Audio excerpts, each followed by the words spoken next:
What's up, guys? Welcome to my YouTube channel. And in today's video, I'll be talking about supply zones and demand zones. Okay, guys, first you need to understand that the market moves because people are either buying or selling. And actually, when buyers becomes aggressive, price usually shoots to the upside.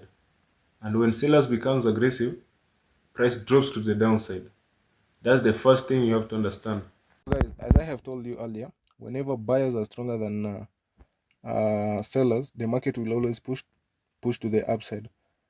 And when the market pushes to the upside, the market will always leave some zones. And those zones are what we call demand zones.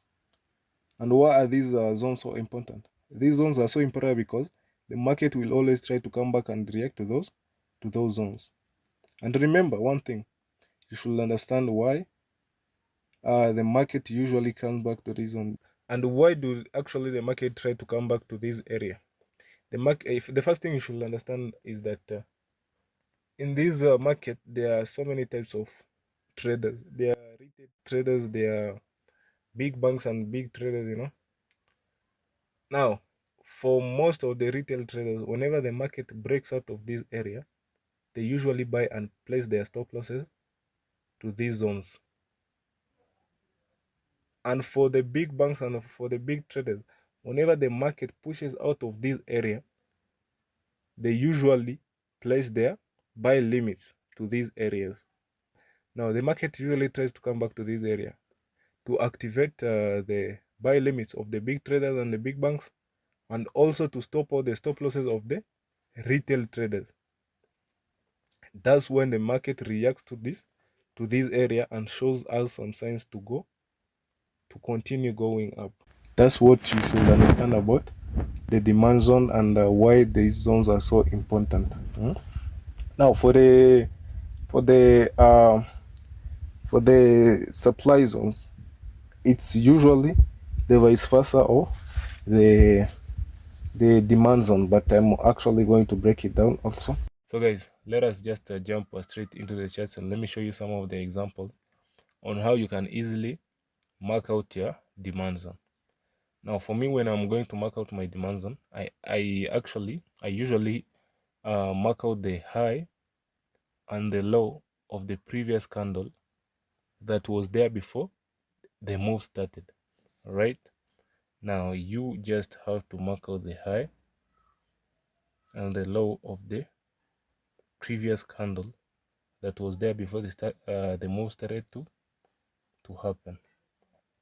All right. Now, when you have marked out the high and the low of the previous candle, now that is what is going to be your demand zone. All right. You just mark it out like this, guys.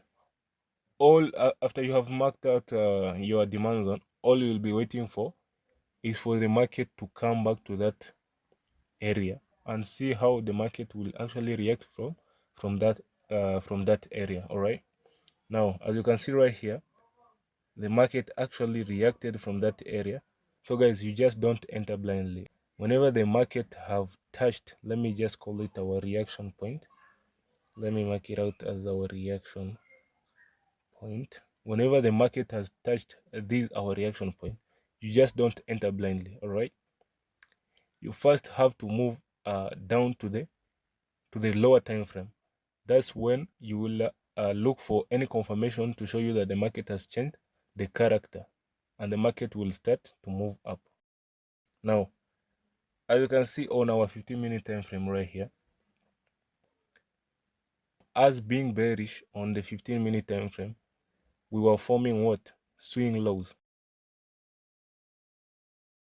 All you have to do is just first mark out the last swing low that was made, the last swing low that was created before the market touched this our reaction point. You will have to be patient. Remember, these markets rewards people who are really patient. You'll have to be patient and wait for the market to break out from these. You see, these swing low that we just marked out on our 15-minute time frame. You'll just wait for the market to break out from that zone and retest for you to do what? To confirm that the market has really changed character on the lower time frame. All right. Now, after the market has done all of that, you'll have to just execute and enter your buys, place your stop loss. Now, guys, this is what I'm going to be emphasizing on.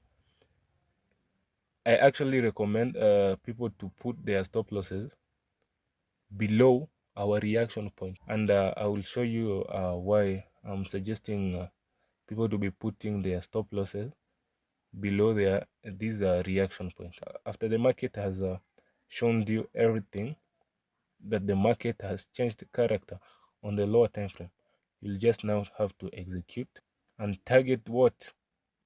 Target the previous or the nearest liquidity zones. All right, and this is our first liquidity zone, and this is also a second liquidity zone. And as you can see, the market did what? The market changed character right here on a 15-minute time frame. After you have just executed, the market did what? Hit your take profit, indicating what? That this was really a strong what? A strong demand zone.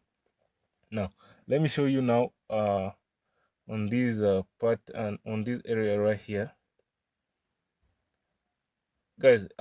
You can also see that the market actually reacted from this demand zone twice, and the market really did what happened previously on this first point. All right, the market reacted on this point,